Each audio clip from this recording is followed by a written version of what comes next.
नमस्कार दोस्तों, स्वागत है आपका हमारे को नई वीडियो में। आज हम बात करने वाले हैं कुछ क्वालिटी न्यूट्रेंट के बारे में। साथ ही साथ हम बात करने वाले हैं कुछ वैरायटीज़ के बारे में जो अभी तक कितने दिन की हो चुकी हैं। बाकी सबसे पहले हम बात कर लेते हैं जैसे बेसल डोज में आपको जो क्वालिटी न्यूट्रेंट है वो क्यों देना चाहिए। तो बेसल डोज में आपको potash, sulphur, zinc, humic acid ये आपको बेसल डोज में ही देना चाहिए। क्योंकि सबसे पहले हम यदि बात करें सल्फर की, तो सल्फर को पेड़ कभी सल्फर फॉर्म में नहीं लेते, सल्फेट फॉर्म में लेते हैं।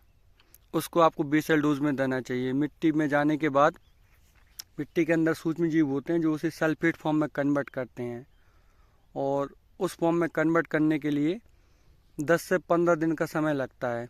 इसलिए आपको उसको बेसल डोज में ही देना चाहिए। सल्फर वेंटोनाइट सल्फर 90% वाला जो होता है दानेदार फॉर्म में, क्योंकि वो एक स्लो रिलीज फर्टिलाइज़र होता है और 15 से 20 दिन के बाद पेड़ों को मिलना शुरू हो जाता है। और उसका सबसे बड़ा फ़ायदा होता है वो फंगिसाइड का भी काम करता है, इंसेक्टिसाइड का भी काम करता है। साथ ही साथ जर्मिनेशन भी आपका अच्छा आता है, क्योंकि स्टार्टिंग में थोड़ी रात के टाइम में ठंड होती है तो वो थोड़ा गर्मी का काम भी करता है। और साथ ही साथ ये पाले से भी काफ़ी हद तक बचाता है। इसके बाद हम बात कर लेते हैं पोटास। तो पोटास को भी आपको बेसल डोज में ही देना चाहिए, क्योंकि ये चल पाता है मिट्टी में, बट थोड़ा ही चल पाता है। आप उसे फिक्स बोल सकते हो कि जहाँ रहता है वहाँ वो फिक्स हो जाता है।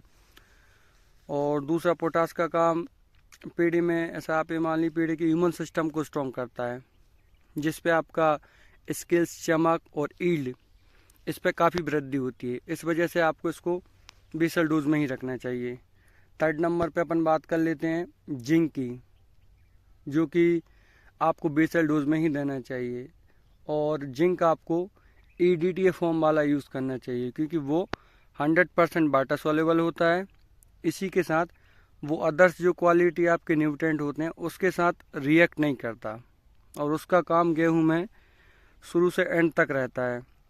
जो भी आपके जो न्यूट्रेंट हैं उनको ऐसे आप बोल सकते हो एक्टिवेट करने का भी काम करता है, और फुटाव पे तो काम करता है साथ ही साथ। इसके बाद हम बात कर लेते हैं ह्यूमिक एसिड। तो ह्यूमिक एसिड को आप 3 टाइम्स आप दे सकते हो। पहले आप बोने के टाइम में, और फिर आप फर्स्ट एरीगेशन, सेकेंड एरीगेशन। क्योंकि ह्यूमिक एसिड का जो काम होता है, सबसे पहले वो सॉइल हेल्थ पे काम करता है।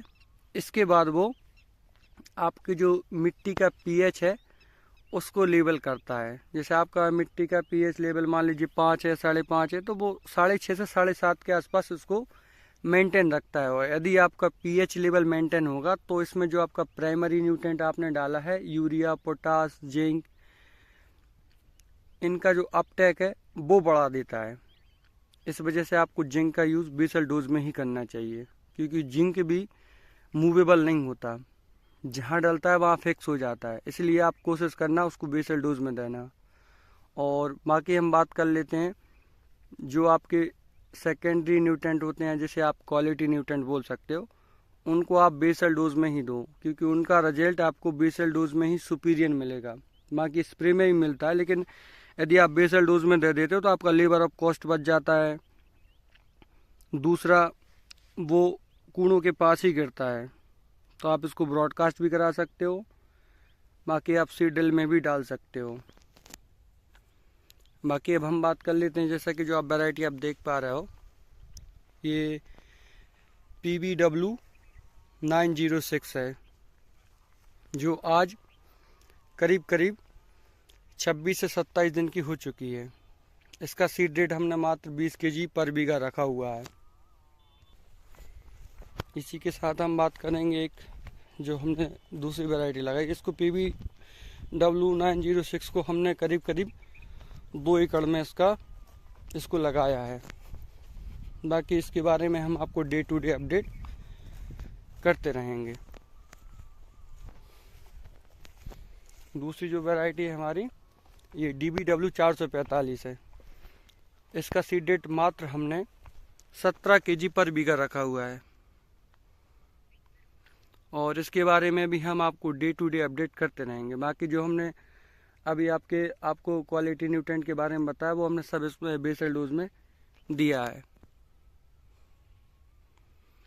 बाकी वीडियो पूरा वॉच करने के लिए और एंड तक बने रहने के लिए धन्यवाद।